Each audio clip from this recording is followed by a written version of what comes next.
So look, I don't want to waste too much of your time. So let's just get into this. Coming in hot, we have Roman historian Tacitus, who touched on Jesus in his annals, which covered the period of 14 AD to 68 AD. Now, specifically, Tacitus, he talks about the Emperor Nero and this suspicion that Nero was responsible for the Great Fire of Rome, and how Nero actually tried to blame the Christians for this Great Fire of Rome.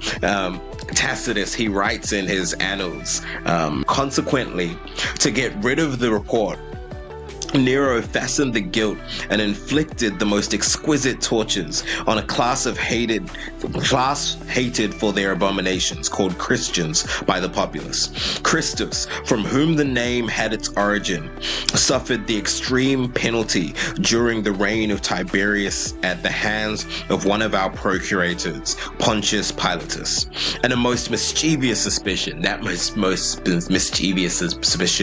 being the resurrection of Jesus Christ, thus checked for the moment, being broke out not only in Judea, the first source of the evil, but even in Rome, where all things hideous and shameful from every part of the world find their center and become popular. Friend, this is a big claim by somebody who isn't a Christian. Right? So why is this account of a Roman historian so important? Well, look, like I said, it's one thing to discount the gospel, right? It's one thing to discount the gospel accounts as lies, as nonsense based on your disbelief of the Bible. But let me put it to you like this. I often hear this rejection of the Gospels or the story of Jesus that follows this line of argument, that all accounts of Jesus exist in the Bible, and therefore they cannot be trusted because the Bible was somehow doctored to substantiate the Christian claim. Are you serious right now, bro? Well, friend, Tacitus isn't a Christian. He wasn't a Christian. He was a Roman. And the Romans, my friend, the Romans, they persecuted Christians. This point alone is made within the passage that Tacitus wrote, where he talks about Christians being hated for their abominations, right? He calls them a class hated for their abominations. Yet Tacitus refers to Christ and the fact that he died under the reign of Tiberius and at the hands of Pontius Pilate, or Pontius Pilatus, if you will. Now turn with me quickly to Luke chapter 3, where John the Baptist, he's preparing the way for Jesus Christ. There's a link in the bio, or the description, I should say the bio. There's a link in the description for an episode which covers this, right? But at verse 1 of Luke chapter 3, Luke writes, "Now in the 15th year of the reign of Tiberius Caesar," catch that, Tiberius Caesar, "Pontius Pilate," catch that, "being governor of Judea, Herod being tetrarch of Galilee, his brother Philip tetrarch of Iturea in the region of Trachonitis, and Lysanias tetrarch of Abilene." Like, let's hold up for a second. I've connected the two dots. You didn't connect. Didn't Tacitus talk about Tiberius and Pontius Pilate when he was talking about Jesus and the Christians? Now you might say, okay, fine. Luke 3:1 doesn't confirm Tacitus's claim that Jesus died during the reign of Tiberius or at the hands of Pontius Pilate. But friend, hold on a second.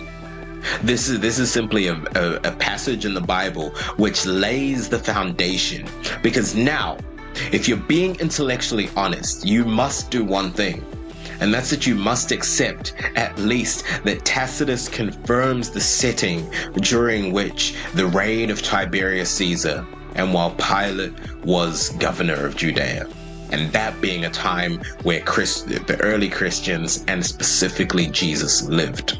Okay, now turn with me to Matthew 27, verse 1, right? It reads like this. "When morning came, all the chief priests and elders of the people plotted against Jesus to put him to death. And when they had bound him, they led him away to Pontius Pilate, the governor.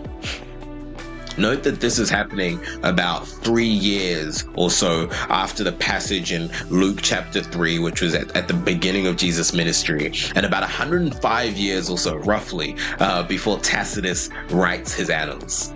Fast forward now with me to Matthew 27, verse 22. We're reading verse 22 through to verse 26. It reads, Pilate said to them, "What then shall I do with Jesus, who is called Christ?" They all said to him, "Let him be crucified." Then the governor said, "Why? What evil has he done?" But they cried out all the more, saying, "Let him be crucified." When Pilate saw that he could not prevail at all, but rather that a tumult was rising, he took water and washed his hands before the multitude, saying, "I am innocent of the blood of this person. You see to it." And all the people answered and said, "His blood be on us and on our children." Then he released Barabbas to them, and when he had scourged Jesus, he delivered him to be crucified. Friend, this is huge. I'm gonna let you sit for a second and just soak in what we've just read, especially in context of what Tacitus wrote, right? Friend, this is a non-biblical, non-Christian, and relatively early historian substantiating the biblical account. Did you catch that? If you need more proof, Tacitus, he refers to a most mischievous superstition, which I touched on in the passage, but this he puts to one side and points out that this broke out not only in Judea, but also in Rome. Let me encourage you to go and read the book of Acts, specifically chapter 28, which talks about Paul going and ministering in Rome. Essentially, Paul went and he preached the gospel in Rome. Friend, again, Tacitus, the Roman historian, the non-Christian historian, verifies the biblical account.